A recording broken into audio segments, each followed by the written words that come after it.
네, 이 시간 하나님을 찬양하라는 제목으로 함께 말씀 나누도록 하겠습니다. 제가 어렸을 때 수학을 배우면서 재미있는 정의를 하나 아직도 기억하고 있습니다. 점과 선과 면에 대한 정의였는데 혹시 기억하시는 분 계실지 모르겠습니다. 선의 정의, 선이란 무엇일까? 선이 무엇이죠? 뭐 웅성웅성 하시네요. 어, 처음에 그림 하나를 보여드리면 점이 하나가 딱 찍혀 있습니다. 그렇죠?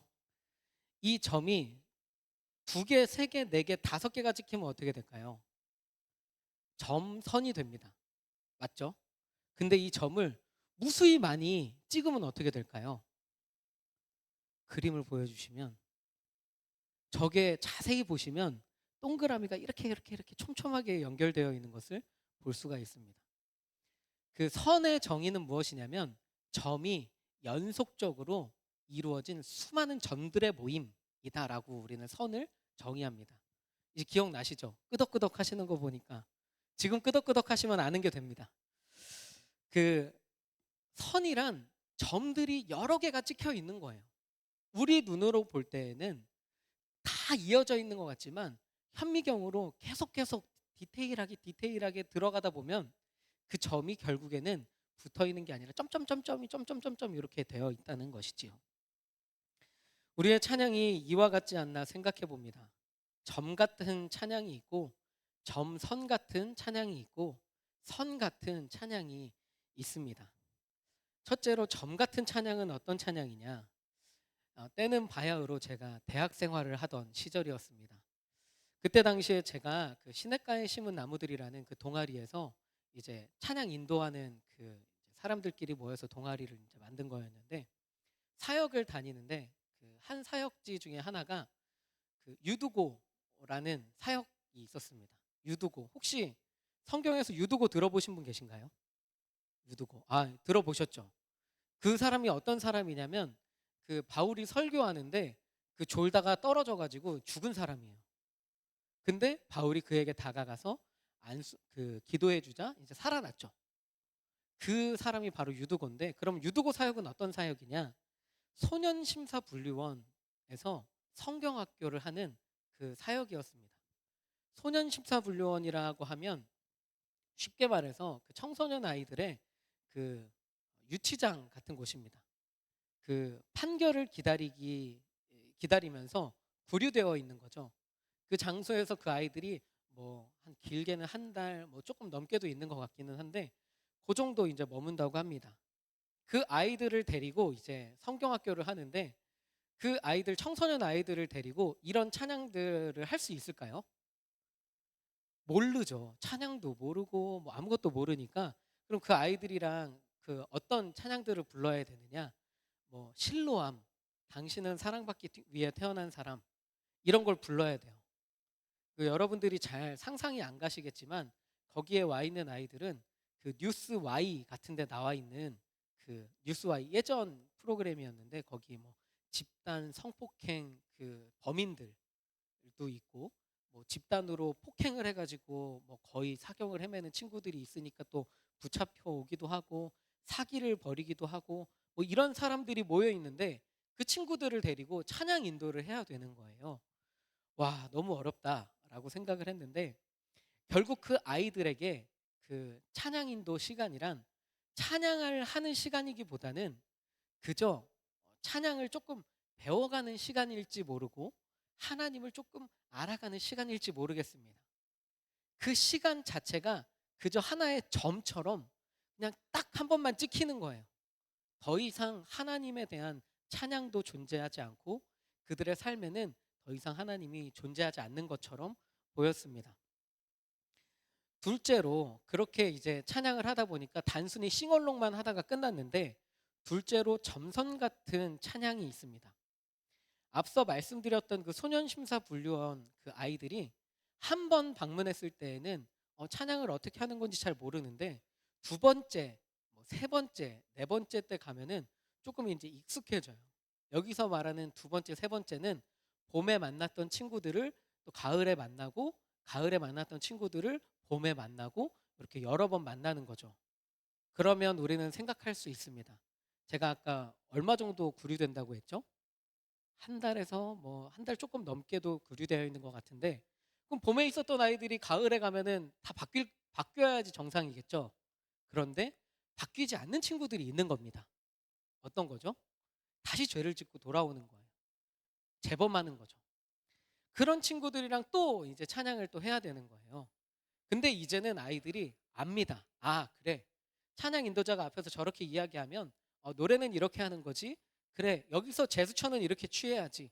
야, 여기서 조용히 해야 돼. 너 조용히 해.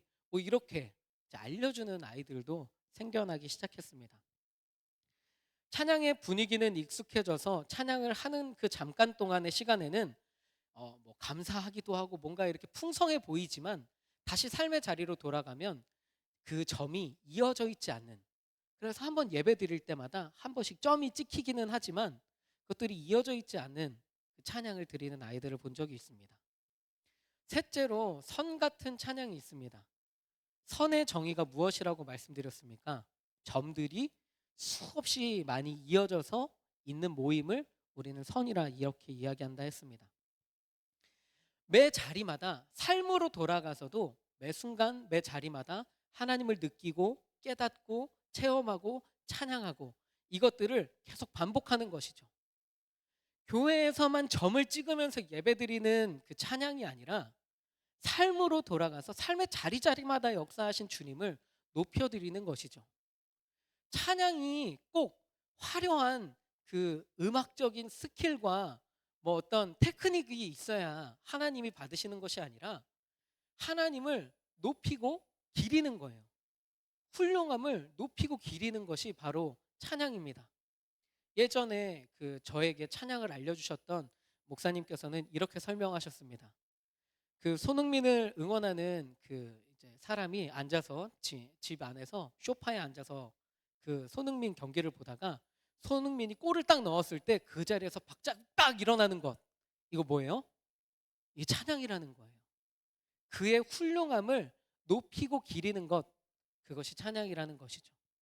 우리가 매 순간 하나님을 계속 만나면서, 아, 내가 하나님을 계속 찬양하고 예배하는 삶, 매 순간이 점점점점점점점점 이어져 있어가지고 집으로 돌아가는 길에도 찬양, 집에 가서도 찬양, 가족을 만나도 찬양, 친구를 만나도 찬양, 일자리로 나아가서도 찬양, 이것이 바로 선 같은 찬양입니다.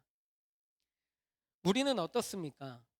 삶의 자리에는 관심이 없고 더 아름다운 목소리, 더 완벽한 하모니, 더 풍성한 화음, 더 다이나믹한 연주에만 집중하고 있는 것은 아닌지 생각해 보아야 합니다.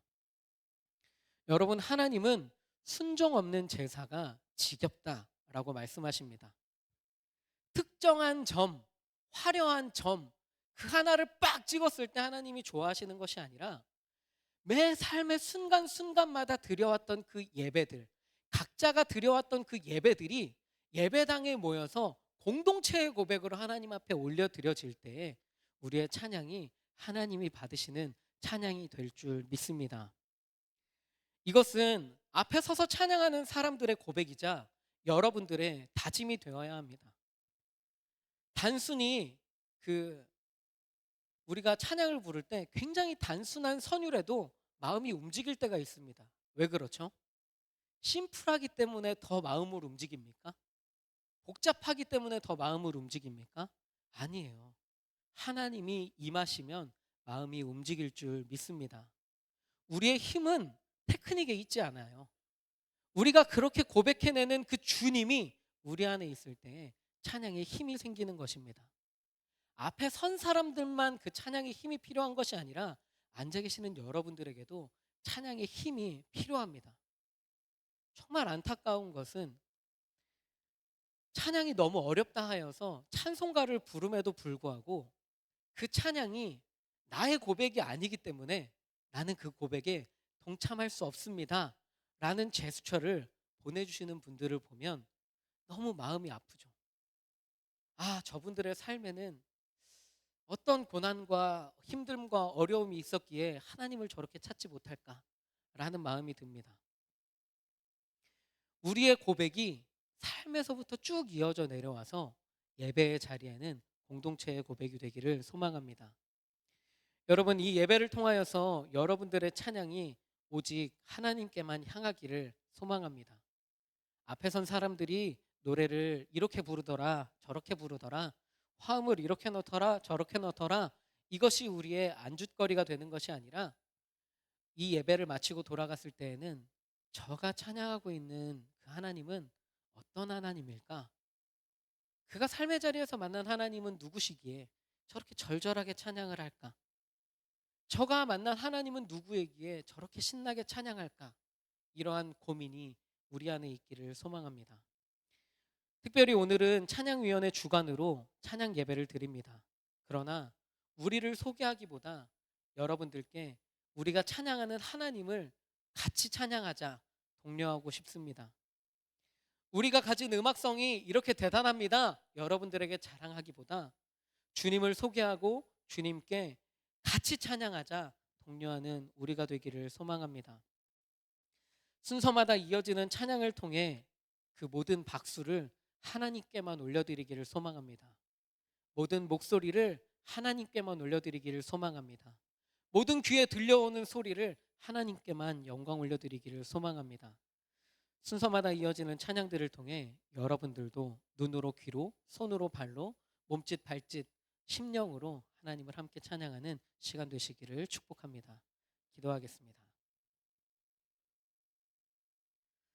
사랑과 은혜가 풍성하신 하나님, 오늘도 우리에게 정말 귀한 입술의 고백을 허락하여 주시니 감사합니다. 찬양위원회가 하나님 앞에 귀한 찬양을 올려드립니다. 이것이 우리의 찬양이 되지 아니하고 우리 모두의 찬양이 되게 하시며 결국 이 찬양의 주인이 주님이심을 깨닫고 나아가는 우리 모두가 될 수 있도록 인도하여 주옵소서. 순서마다 임재하여 주시고 주님의 임재가 우리의 힘이라는 것을 깨닫고 돌아가는 귀한 시간 될 수 있도록 인도하여 주옵소서. 주님 앞에 나와 예배하는 우리 모두를 붙들어 주실 것을 믿고 감사드리며 사랑이 많으신 예수님 이름으로 기도합니다.